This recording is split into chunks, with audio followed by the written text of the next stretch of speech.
I'm absolutely delighted to be speaking to Ken Bamford. We're going to have a great conversation today about what he does, but more importantly, we're going to really focus in on what we are calling the gig economy in the UK. Everybody's been talking about it. Everybody's been talking about it for a number of years. I personally love to know more about it, so I'm really looking forward to having a good chat with Ken to find out as much as I can about what it means. So, Ken, thank you. Thanks so much for joining us today. You're very welcome, Shannon. It's a pleasure to be here. Been doing some work with colleagues in the Gangmasters Labour Abuse Authority that deal with, exploitation and labour abuse. So hopefully today, the gig economy is one of those areas of the economy that's open to that kind of abuse to a certain extent. So yeah, it's an area that we're familiar with, and hopefully, today will provide a bit of insight into that economy and how to deal with it. Absolutely fantastic. Well, I mean, I in my life, I've heard of the gig. You know what that means, a gig economy. Is it delivery drivers? Is it the guy, the handy person that comes into your house? Uber. You know, it's a big one, and I'm sure we'll get onto Uber later on. But what is the gig economy? What do you define, and can you explain what it actually means? Well, there's lots of definitions flying around. If you Google this, you see lots of definitions. But the one we use was developed by the Business, Energy and Industrial Strategy (BEIS), the government department, in consultation with the Institute of Department Employment Studies, and they define it as the exchange of labour for money between individuals or companies via digital platforms that actively facilitate matching between providers and customers on a short-term and payment by task basis. So it's a little bit wordy, but I think that the last bit there really emphasizes what we're talking about. It's on a short-term payment by task basis. Okay, so for every task that you do, you're getting paid for that, rather than if you're in a job, if you're employed, you're salaried, you've got an hourly rate, you're whatever it may be. But this is by the task that you carry out. Precisely, yeah. Okay, so it's it's talked about a lot. As you hear about the news, it's a common term. The gig, the gig economy. But what is it? What is it? What size is it in the UK? How big is it? Well, from the data we have, I think the latest data we have, Shan, is from sort of 2017. And again, BEIS did some work around this, and they produced a report, and they sort of found that there was probably about 4.4% of the population had worked in the gig economy in the previous 12 months to that report being released, which equated roughly to about 2.8 million people. So yeah, it's quite a healthy economy, shall we say? But that was based on a small sample study, obviously. But it does give you a sort of a robust indication of how many gig economy workers there are. Interestingly, those involved in the gig economy are generally younger than the rest of the population. So over half, sort of 56%, were aged 18 to 34. Compared to 20%, 27% of the whole sample. So what that indicates is it's a younger work. There's more younger workers, more likely to get involved in the gig economy than traditional workplaces, if that makes sense. Okay, right, fair enough. And to me, that kind of rings true. Just when you think about those people that may be involved in working in roles or in jobs that are in the gig economy, it tends to be those younger people that I would see in what I would see those types of jobs are.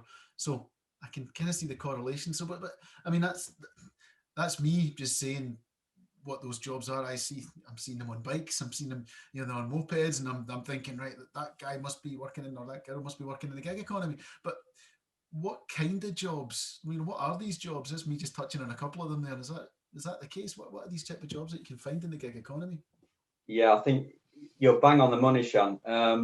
So courier services are, that was 42% of those involved said they'd carried out some kind of courier services, whether that be courier of goods or courier of people. You mentioned Uber at the beginning there, so that's one of the big ones. 18% said they'd worked for Uber. providing services through their app on a freelance. So courier services definitely is up there in that sort of dip in, dip out, no fixed contract as such, and the work's just there as and when they want it and when it's required.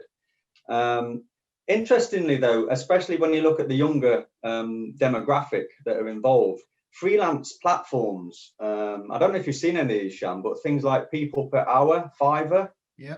And it's professional services, like graphic artists, things like web design, and you go on these platforms and you bid for services. You say, I want a platform, I want a website developing or building, and then you'll negotiate a price through the app, and then it's provided that in that way. So that is really up and coming as well. That's especially during lockdown, when people have been sort of forced into looking for different avenues of work and income. Those kind of platforms are providing a real increase, I think. Wow. And do you know what, that rings with me in the job that I do, because I've met and spoke to many people that are furloughed. And if you're furloughed during this period that you're not allowed, contractually, you can take another role as long as your current contract allows it. But what I found is you might have somebody that speak to, maybe a retail manager that's actually taken a course in graphic design and then put themselves out there in the gig economy to keep themselves going. So resourcefulness has come out of this as well, I suppose, through this. Well, yeah, and even if I think about myself, I'm not involved in those platforms yet, but I've found sort of I've downloaded sort of MIDI software, which is music composition software, and I've started doing that as a hobby because of lockdown, and it's those kind of people that take that to the next level.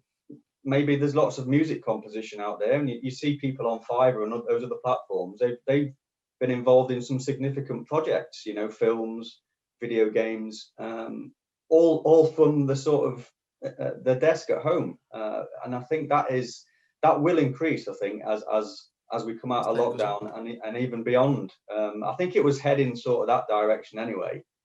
So yeah, it's interesting times, Shan, for sure. Yes, I mean it's true that you're saying that, and I've seen it myself.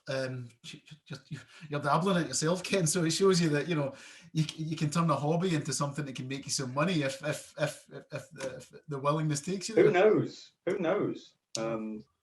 But that's the sort of fits in with the gig economy mindset. It's those people that sort of, they're not quite sure, maybe they're not interested in a full-time fixed tradition, what we would call a traditional conventional 9 to 5. And you see that a lot now, especially with the online platforms. YouTube, people make a living from YouTube, and that kind of advertising space. So it's definitely changing. You can feel it changing, and the gig economy is definitely I think it's here to stay for sure. This is what I was going to ask you, because I'm a sometimes it's hard to look at the world and go, oh, it's changing dramatically. But I think in the last year or so, we've seen the most dramatic changes we've ever seen, and the use of people, maybe, as you said, working from a desk at home, doing something you would never have done before and making some money out of it. But you said that, is it here to stay then? Is it going to go? What's the basis for this? Yeah, I mean, I can only opine from what I see with my work at ACAS, and I think the world of work is changing.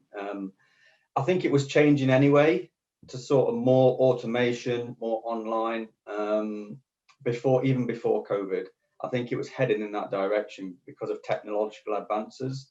And COVID has just accelerated that.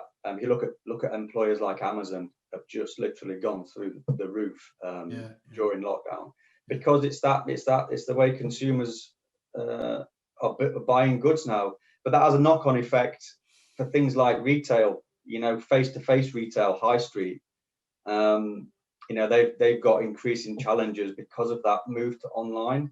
But one thing we have seen, it's worth mentioning, Shan, is some of the traditional trades, plumbers, electricians. I couldn't get a plumber to service our boiler this winter time for any amount of money, because there just isn't that expertise out there.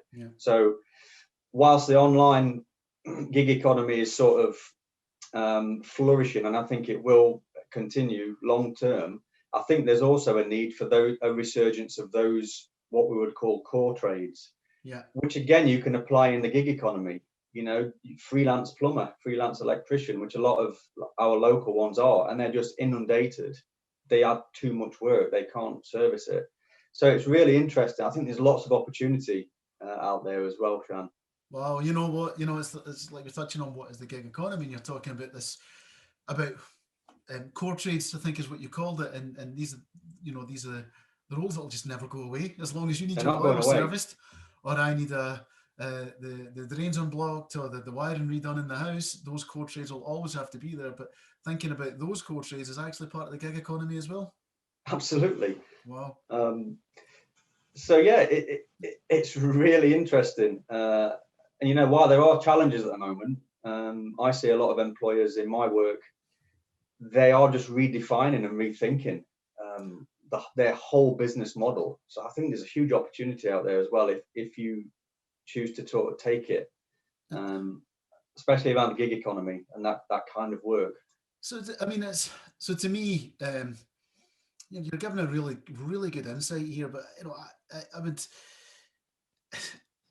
I think, you know, when I think of the gig economy, sometimes the news, when I'm watching the news and they talk about the gig economy, and it sounds like it's a little bit of a bad word. You know, it's a swear word that's come on the news, and the rise of the gig economy and the lack of rights of the gig economy. And there's no getting away from some of the negative publicity that I've seen with regards to, you know, some of the bigger names that that we've talked about. You know, Uber were up there as well with regards to the workers' rights, and I know that there's a lot ironing out to be done, but is it a safe place to work? You know, is there anything, if I was saying to myself, right, I'm going to try this, I'm going to go and become a driver or take up a trade or whatever it may be, what should I be worried about? What should I be aware about, you know, about the gig economy? What's the good and the bad? And this is sort of more where I'm coming from an ACAS perspective, because we obviously deal with workers' rights quite a lot in our work. And it is open to abuse by unscrupulous employers on some occasions, and that's where you get these sort of negative reports from. So it depends how you're defining safe, I suppose, first and foremost, because it offers benefits, but there's also some dangers with it. So you need to go into the gig economy with your eyes fully open, I would say, because much will depend on your personal circumstances, what you're looking for out of work. You know, does this work for you?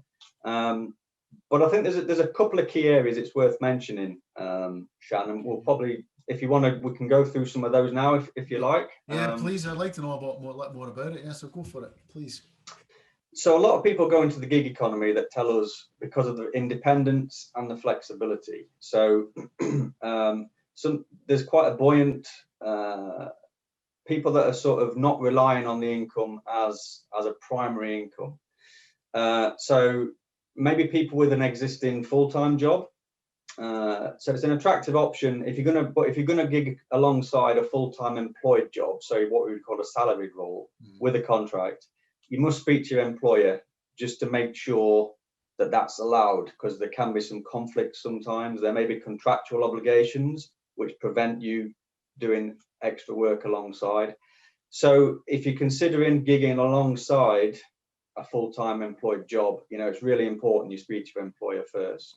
But having said that, just to finish on that point, Shan, according to the report that I mentioned earlier, the Bayes report, the majority, so over half, probably about 55% of those involved in the gig economy reported that they were also engaged in full-time employment, compared to a slightly less 39% that were just using that as a source of primary income. So if that makes sense? Yeah, so yeah, a lot of people are doing it alongside full-time job, and then if it picks up to the point where it can provide a regular income, they're stepping away from that full-time employment and taking advantage of the independence. So it sounds like, you know, stories you hear, you know, somebody's in a full-time job, they're wanting to start a business, they can't take the risk. Precisely. They can't take the risk, you know, on their financial commitments or mortgage or rent, whatever it may be. So they're building their business in the background, and if that takes off, they jack their job. You know, they resign and they move on. But what you're saying is that with the gig economy, you've got this situation where majority of them are working, full time and doing whatever the gig economy, whatever that gig, I suppose, is the way, if I use that term, is to keep them going, and maybe it'll Yeah. flip. Right? Okay. Interesting. Really interesting. And when you look at so over half, again, 56, 58%, of those involved in gig economy work were satisfied with that arrangement. Okay. So, but there was a small portion, well, a significant portion, probably a quarter of those sort of that spoke to the report. They were dissatisfied with the work-related benefits, of which, so it's a bit of a trade-off, because you do trade off some work-related rights, which we'll talk about a bit later, for that flexibility and independence. And a lot of giggers use it, as you've just said, as a stepping stone into, look, I'm maybe thinking about my own business, or maybe thinking about doing some independent consulting, but I still need that security of the regular wage hit in the bank every month, because I've got to keep a roof over our head and food on the table.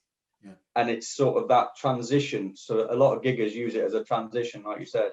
Yeah, I would know of people that have a full time job unrelated, and they may be doing some driving in the weekends, or they may do delivery driving or Uber driving at the weekend. And I think and people I've spoken to as well through my role is that they're maybe doing Amazon parcel deliveries, or doing something at the weekend or evenings whilst they're holding a full-time job. It does fill up their day, they are, but it's given them a source of income that they maybe wouldn't have had before for whatever reason it may be. So so I mean, it takes me on to what do you earn from, because it sounds quite attractive to me. I mean, if I had the skills to design websites, I'd love to finish my day job, sit in front of my laptop, design a website, and then send somebody an invoice. I just don't have those skills. But can I make money out of this? Is there money to be made, and what's it like, the financial return? And again, this is why a lot of giggers, at least in the early days, they do it alongside full-time employment, because it's if you use the statistics from the report that I mentioned, the Bayes report, the level of earnings is relatively low. So 2 in 5 of those that took part in that survey said they typically earned less than 250 quid if they were using the website, the website apps that we're talking about for professional services, website design, that kind of stuff, which is not a lot of money. So and 87% of those that took part, that's a massive proportion, said they earned less than £10,000 in the previous 12 months, which is not, it's not a great deal of money. But if you think about that as a supplementary income to a full-time job, that is quite attractive. So yeah, and the very small proportion saw gigging as the main source of income. So it's like you said already, it's a little, can I dip in and out of it alongside the day job, just to try and make a few quid on the side through selling professional services or doing a bit of delivery driving, maybe. I think that's the main essence of the gig economy, I think. Supplementary to what their core employment may well be. And then that, to me, takes me to the scary part, for personally, is tax and taxation, because it sounds really, really complicated then, because how does that, because to me, if you have a full-time job and you're PAYE, and then you're gigging and you're self-employed, and the scary world of taxation, and I know it's not as scary, and maybe if there's a gigger out there that do tax law or tax advice, that's probably a good sideline. But then how does it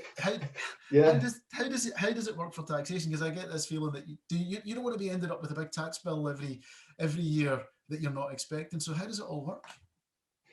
Yeah, so I'm not going to get into the nitty-gritty of taxation, Shan, because that's not an area of ACAS expertise. But what I can say is, as you've just said, if you're full-time employed, pay as you earn, things like income tax, national insurance, pension contributions, they're all deducted at source. So you don't really see that happening behind the scenes, even though it's quite a complex system. But if giggers, as a gigger, you're sort of classed as self-employed in many cases, so you'll need to register for self-assessment, to declare that tax that you're not being taxed on elsewhere. Does that make sense? For things like national insurance and income tax and VAT sometimes, depending on how much you're earning. So what I would say is, without getting into too much detail, is before you are considering any gig economy work, please speak to a qualified accountant or tax professional. Have a look at the HMRC website about self-assessment. Fully understand what that means for you in your own circumstances, because it is a very complicated area. Okay, I mean that's good advice. Definitely good advice, and I'll take that on board. Now, I mean, it's one thing about tax, but you mentioned about the amount of money that you can earn, and and you mentioned this, this £10,000 figure, which if that was your sole source of income, it's not enough to live on, by government statistics. So, is there job security in it, and is it a regular income? Can you do? You've mentioned about the stats about as a supplementary side of things, but if is it can you make it regular enough? Is there enough security in this to survive, really? Yeah, and again, this will depend on your personal circumstances. So if you're a younger worker, perhaps that's still living at home, or that kind of situation where you've not got those financial burdens and responsibilities, it can be a great source of sort of an introduction into work, I suppose. Mm-hmm. But interestingly, the report, 90% of people involved in gig economy work as a main source of income, or it was something that they were doing whilst they focused on something else, which was quite satisfactory. So let me give you an example of somebody that needs flexibility because of private responsibilities, caring responsibilities, where that flexibility is really, really important. And they managed to work in the gig economy around that. And that again, it comes back to that flexibility and independence to a certain extent. A massive proportion, 90%, of saying that they're satisfied with that arrangement. But it wasn't something that they were looking at providing a primary income if they've got other responsibilities. And roughly half suspected or sort of anticipated that the level of income would get better over time. But then there was an equal amount of people that said, it would stay the same. And then 16%, a lower proportion said it was probably likely to get worse. So when it comes to job security and regular income, again, it's very interdependent with your personal circumstances and what you are looking to get out of it. But a lot of people, as I've said already, don't see it as a primary source of income, at least until they've established some sort of gap in the market, or they move into a doing it as a full-time small business or a consultancy. So yeah. So they're setting themselves up potentially, dipping their toe in the water. Yeah. We can't hide from. We talked about this earlier on. As we're recording this, we're in lockdown 3. I think in Scotland I might be in lockdown 4, and you're in lockdown 10. It doesn't really, but we're in a different situation because of COVID. And I think, we've touched on this about people that have been affected by COVID, redundancies, furloughed, retraining themselves and that type of thing. Has COVID had an impact then? Would you say, given the type of work that somebody would normally undertake, has it changed the size of the gig economy or changed the shape of it? And again, the most up-to-date resources and data that I could find when researching for today was that report from 2017. But obviously that was prior to COVID, and I've not seen any more up-to-date data than that. So that's all we can work with. But when you look at the types of work involved, courier services, the online app platforms that we've spoken about, the fact that people have been locked down for a long period of time, I wouldn't be surprised if it's increased significantly over that period. Particularly with the courier services associated with the big players like Amazon. You see, I can look out on my street, and there's probably every 15, 20 minutes, there's a van or a car going past, and they're delivering packages. So I would be amazed if it's not increased. I would say significantly as well over the period. It'd be really interesting to see some up-to-date data on the gig economy as a result of COVID specifically. I think as you're right, we're working on, we're talking about stats from pre-COVID times, and I think we may see a significant change given the way that people's shopping habits have changed massively since then. Okay, well, I'm going to get to the kind of hub of some of the questions I'd really like to know, is because it's if I'm if I'm in full-time employment and I have certain employment rights that come in from day one when I start my full-time permanent job, sign a contract and I'm in. And there's other employment rights that'll kick in on a kind of timeline, if that's fair enough to say, from my understanding, Ken. And you understand this far better than me, given your role with ACAS. But what rights do I have if I'm working in the gig economy? Do I have any? Because that's what the news is. The news tells me you don't. So do you?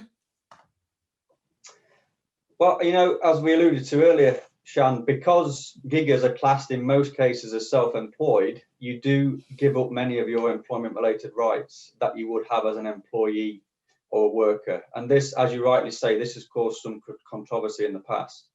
So again, it's really important before you consider gig economy work, go into it with your eyes fully open with all the stuff we've spoken about already. And it's also really important to always understand what your employment status is.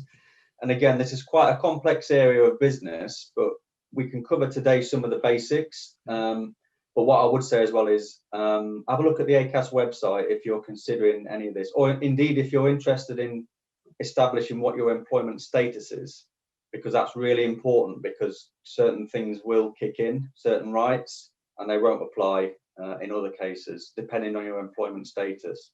So if I could plug www.Shan, .acas.org.uk. Just stick that in your browser, and there's a whole. We'll put that on this on the end of this. That'll be fun. That'll be fantastic. And put it straight in the browser, because if you Google it, there is a number of paid-for ads that aren't ACAS. I'm not going to go into that in any depth, but go directly to the ACAS website, and there's so much information on there that it's really, really useful. So after you've listened to this today, those that are listening, if you want to follow up in more depth, please have a look at the website. One of the things that's worth mentioning as well is if you're self-employed, you're not covered by national minimum wage. So that's important to when you're gigging, you're often bartering for those services that you're providing, or those products. You're bartering in effect, and you're coming up with an arrangement that works for both yourself and the person you're providing the services for. Like those apps we spoke about, and that's why if there's a lot of competition in a particular space, then it can get quite competitive, and that forces the price down, which is why you get some of those low. But it's good for the consumer, because you can get a website built for peanuts potentially. But that's just the nature of it. But you still do have fundamental rights, even if you're self-employed. Things like protection for your health and safety if you're on a client premises, and things like protection from discrimination. Okay. But those, there's a lot more information on that if you have a look on our website. But do you want to, just before we finish, Shan, do you want to just go through the different statuses? It's kind of like there's because it's that would give a little bit of clarity as we come to a close. That'd be fantastic. So go talk us through them. So you'll hear of three main definitions of employment status. So you're either an employee, a worker, or you're self-employed. That's the three things you'll hear. Mm-hmm. So as an employee, that's the more traditional, conventional situation through a PAYE situation. So you'll have an employment contract that's formed when you accept the job. So there's an offer, an acceptance, and then that forms the employment contract. It tends to be you're provided regular work by the employer, so there's always work there, and that security is there. You're required to do the work personally. So it's you. I can't work for ACAS and then phone you up and say, Shan, can you just deliver this training for me? You have to do the work personally. Yeah, and you must do the work. You're contracted to do the work. So I'm going to pay you. So if you're my employee, Shan, I'm going to pay you £250 a day, and in return, I want you to do this work. Yeah. And it's that arrangement. That's how it works, and it's contracted. So that's the sort of employee situation in a sort of basic overview terms, and the sort of rights that come with that are written terms. So the employer must give you written terms of employment particulars. It outlines just sort of things like sick pay, holiday pay, discipline and grievance, how you deal with the different situations within that workplace. And you can claim redundancy or unfair dismissal after 2 years service.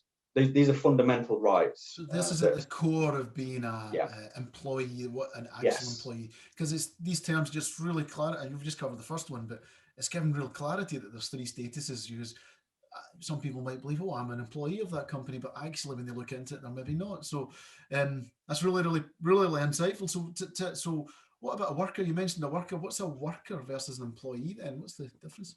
Yeah, and this is where it sometimes confuses people between employee and worker. And before I joined ACAS, it confused me. I said, well, if you're an employee, are you also a worker? Or if you're a worker, are you an employee?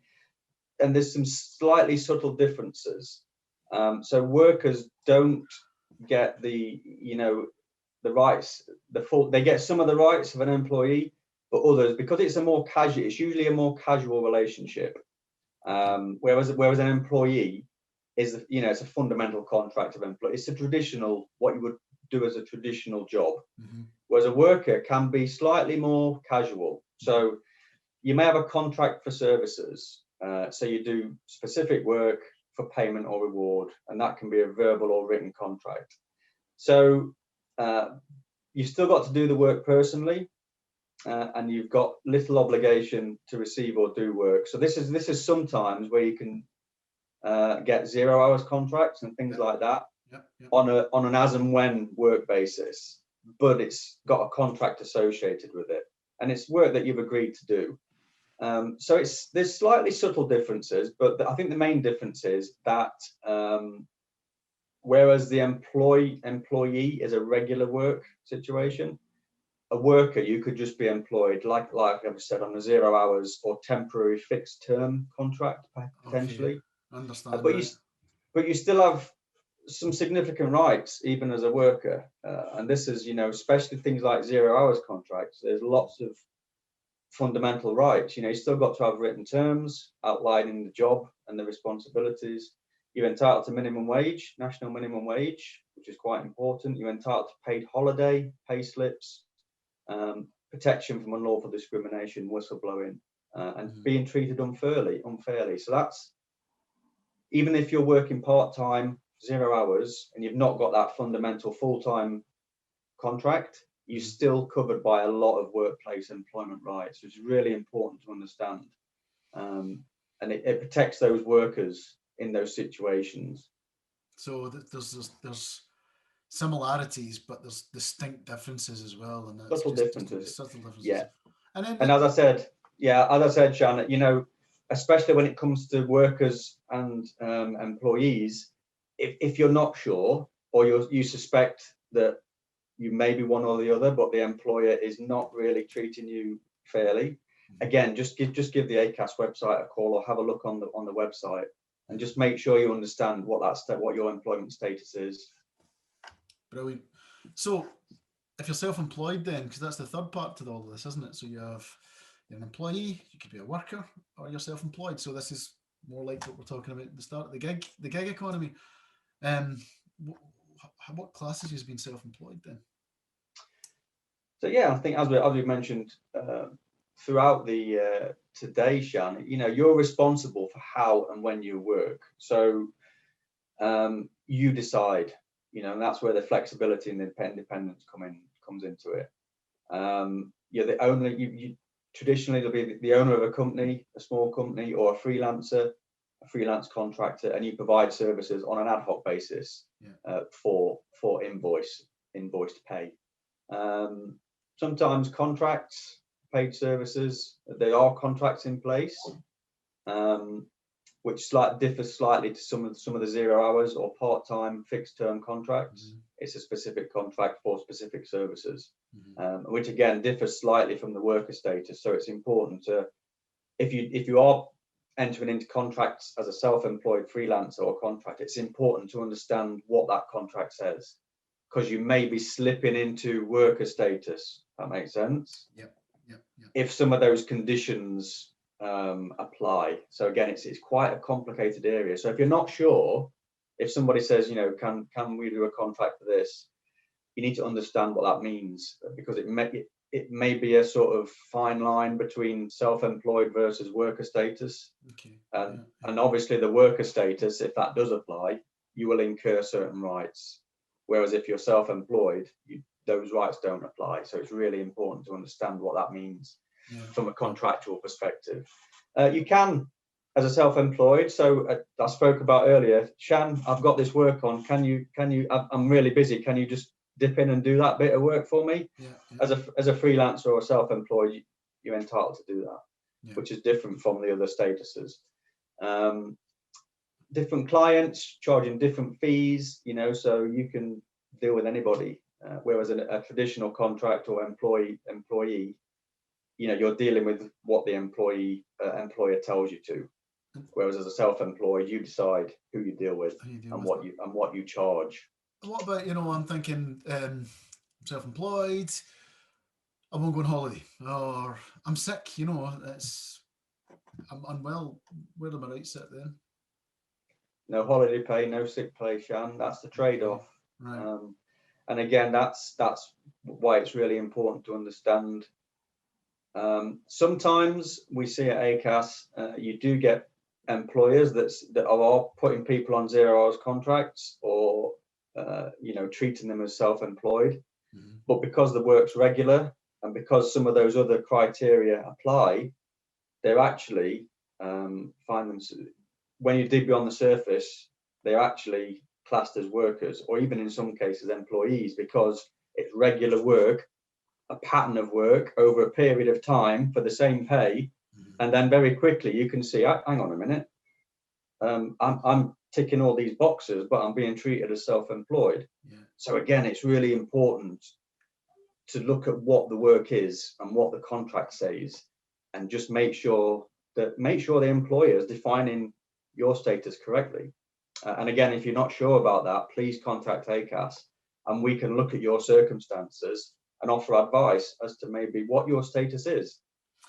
Very, very valuable advice, I think, Ken, is what I'd say. Is what you've given. I suppose one thing I haven't asked you really quickly, and you did touch on this earlier on, is that if you're self-employed, you do have some employment rights, don't you, with regards to being looked after and certain aspects.